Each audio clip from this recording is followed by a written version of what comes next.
Nosso trabalho aqui, neste processo que estamos tendo, é uma exposição da carta do apóstolo Pedro, a sua primeira epístola, à igreja que estava dispersa. E nós já caminhamos 3 capítulos neste processo de exposição simples, caseira, para falar aos corações do povo de Deus. E aqui estamos no capítulo 4. O apóstolo Pedro, ele fala de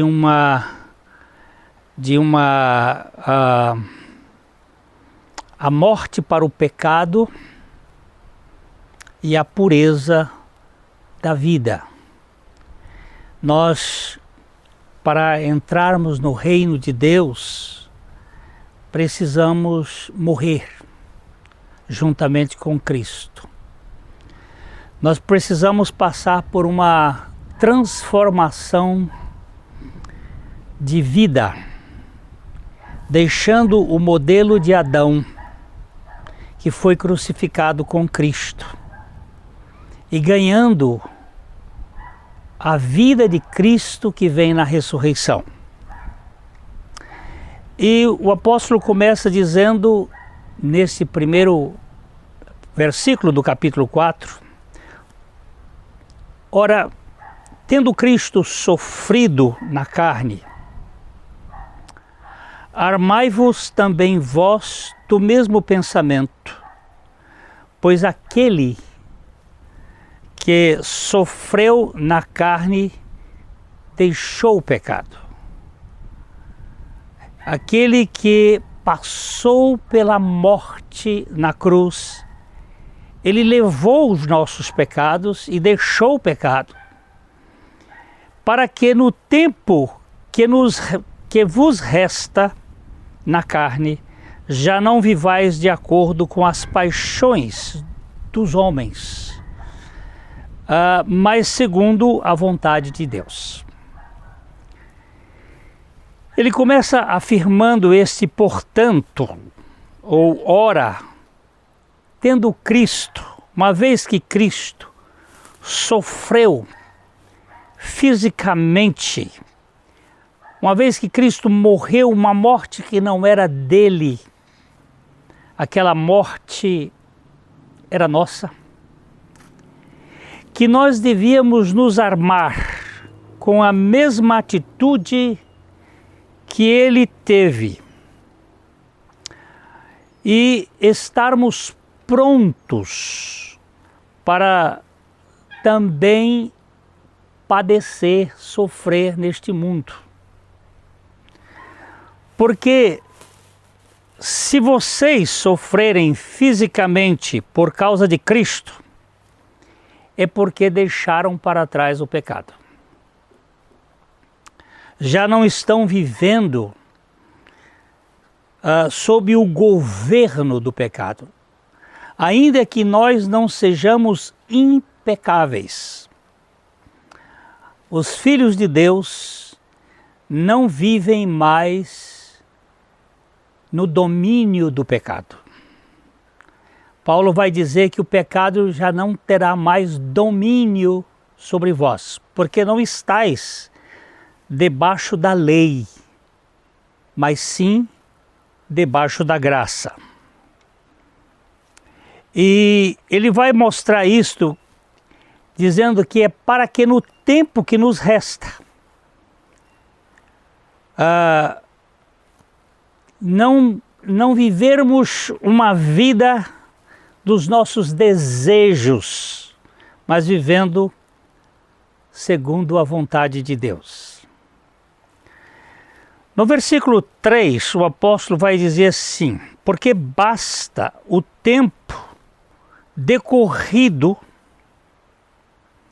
para terdes executado a vontade dos gentios, tendo andado em dissoluções, concupiscências, borracheiras, orgias,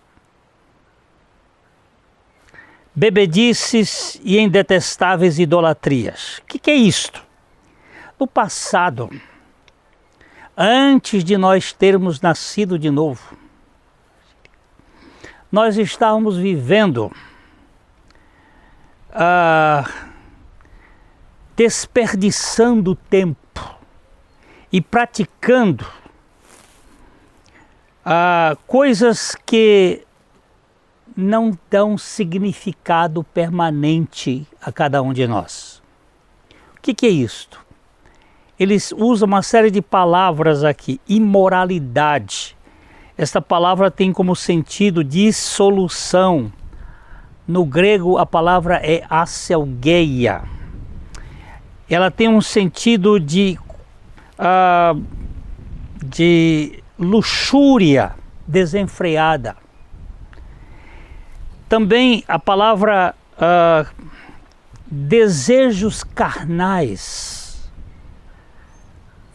farras, bebedeiras, festanças desregradas, além da detestável adoração aos ídolos. Já que vocês experimentaram uma vida transformada, já que vocês passaram de um império das trevas para o reino do Filho do seu amor, por que vocês continuam praticando coisas assim? No passado, vocês praticavam, agora, com essa nova mentalidade, com esse novo pensamento. Procurem viver de tal maneira que estas coisas que não dão significado permanente à vida. Por quê? Vamos dizer assim, uma festa em que você gasta tanto tempo para um prazer que dura tão pouco, porque não é só a ressaca física, é a falta de sentido permanente na sua alma, falta de significância. Você percebe depois que tudo aquilo foi vago, foi sem sentido. E o apóstolo vai dizendo agora, essas pessoas ficam surpresas quando vocês deixam de praticar coisas desregradas e destrutivas, e por isso acabam sendo difamadas. As pessoas acabam difamando aqueles que vivem uma vida de piedade. Mas eu não perco nada quando deixo de praticar a imoralidade, os desejos carnais exagerados, as bebedeiras, as festanças desregradas. Eu não estou perdendo nada de significado permanente. Eu tenho algo que é eterno, que é a vida e a presença de Cristo em mim. E o apóstolo vai chamar a atenção que, além disto, nós vamos ter que prestar contas àquele que compete julgar vivos e mortos. Mortos aqui não são propriamente os mortos físicos, mas aqueles que não nasceram de novo e que vivem mortos espiritualmente. Mas também vai julgar aqueles que já experimentaram a vida de Cristo e foram renascidos. E experimentar de fato algo que é eterno. Por que eu não devo viver uma vida desregrada? Mesmo que cause um prazer momentâneo para mim. Primeiro porque é momentâneo. o prazer do pecado é transitório. E segundo, porque eu vou prestar contas àquele que é competente para julgar. E não vai julgar de maneira injusta. Ele não julga segundo os juízes deste mundo que fazem acordos e negociatas. O Evangelho foi pregado, diz o apóstolo, pois para este fim foi o Evangelho pregado também para mortos, para que mesmo julgados na carne, segundo os homens, vivam no Espírito segundo Deus. Esse é um dos textos difíceis de se interpretar. Mas eu creio, eu vou até ler aqui um pouquinho, algo que eu anotei, que é o seguinte. Entendemos que esse versículo se refere às pessoas a quem o Evangelho foi pregado enquanto ainda estavam vivas aqui na terra e que creram no Senhor Jesus. Por causa da sua valente posição pela verdade, sofreram nas mãos de homens iníquos e em alguns casos foram martirizados. Esses crentes, embora julgados ou condenados, martirizados de acordo com os homens na carne, foram vivificados por Deus e eles estão desfrutando agora a vida eterna com Cristo no Espírito. É isto que nós entendemos que o Evangelho foi pregado a mortos. Quando eu ouvi o Evangelho pela primeira vez, eu era um morto espiritual, que fui vivificado pelo Espírito Santo. Então, o que o apóstolo está dizendo é que uma vez que Cristo foi para a cruz e sofreu uma morte cruel em meu favor, mas não somente em meu favor, uma morte que me incluía nele, para que eu morresse para as coisas deste mundo e recebesse, através de Jesus Cristo, uma nova mentalidade, uma mente transformada, com sentimentos transformados, para que eu pudesse viver não como vivia antes, no domínio da carne, com carnalidade, com o desprezo das coisas espirituais, e pudesse viver de tal maneira, não desperdiçando o tempo, mas como diz o apóstolo Paulo, remindo o tempo, porque os dias são maus, e vivendo uma vida que tenha um significado permanente. Eu vou ter que prestar contas de tudo o que eu fizer. Não vou ter que prestar contas ao STF, nem a um juiz humano, que são juízes humanos que são falhos. Eu vou ter que prestar contas a Deus por tudo aquilo que eu vier a fazer. E este juiz, ele é competente, ele vai julgar com justiça.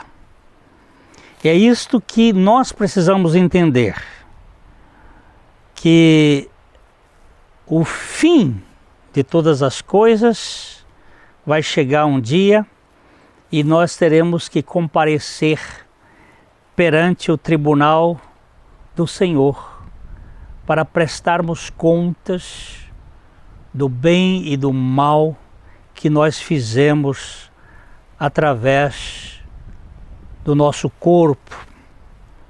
Isto é uma prestação de contas dos filhos de Deus, porque a palavra de Deus nos diz que nós fomos salvos pela graça mediante a fé, mas também diz que Deus nos salvou para as boas obras que Ele preparou para que nós andássemos nelas. E estas boas obras, elas definem exatamente o caráter da nova criatura que foi regenerada. Nós não somos salvos pelas obras, mas sim por Jesus Cristo. Mas somos salvos para as boas obras. Não obras de justiça que nós praticamos para sermos reconhecidos e apreciados, mas as obras que Deus preparou de antemão, as boas obras para que nós andássemos nelas. E por elas nós vamos prestar contas diante de Deus. Eu não vou ser condenado, porque já não existe nenhuma condenação para aqueles que estão em Cristo Jesus, diz-nos o apóstolo Paulo em Romanos capítulo 8, versículo 1. Não há mais condenação porque Cristo levou todos os nossos pecados lá na cruz. Mas eu vou prestar contas de todas as boas obras realizadas ou aquelas omitidas que eu deixei de fazer, ou por omissão ou negligência, deixando de fazer o bem àqueles que precisam. Que Deus nos dê a clara evidência de que nós somos salvos pela graça, mas também somos salvos para a prática das boas obras e para o serviço, para aqueles que precisam neste mundo. Todo cristão tem esta característica. Eu vou andar um pouquinho só mais aqui, quando o apóstolo diz assim no versículo 7, ora, o fim de todas as coisas está próximo. Sede, portanto, criteriosos e sóbrios, a bem das vossas orações. Olha que coisa mais preciosa. Nós não devemos viver uma vida de carnalidade, mas uma vida espiritual, sabendo que vamos prestar contas diante de Deus do bem e do mal que realizarmos em nosso corpo. E o fim de todas as coisas está próximo. Você diz assim, mas Pedro escreveu isso há 2000 anos atrás e ainda não aconteceu. Só que nós não podemos esquecer que o mesmo Pedro diz que um dia para o Senhor é como 1000 anos e 1000 anos é como um dia. Se pensarmos dentro deste tempo divino, um kairos, que é um pouco diferente do cronos, de lá para cá, este cronos é de 2 dias, ou seja, é muito pouco, porque nós temos uma visão de tempo muito do nosso cronos.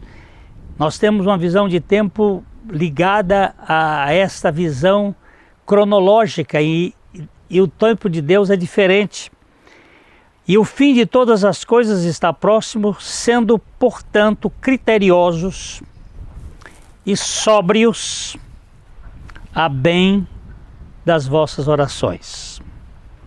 O fim destas coisas é sempre para nós algo que devemos entender.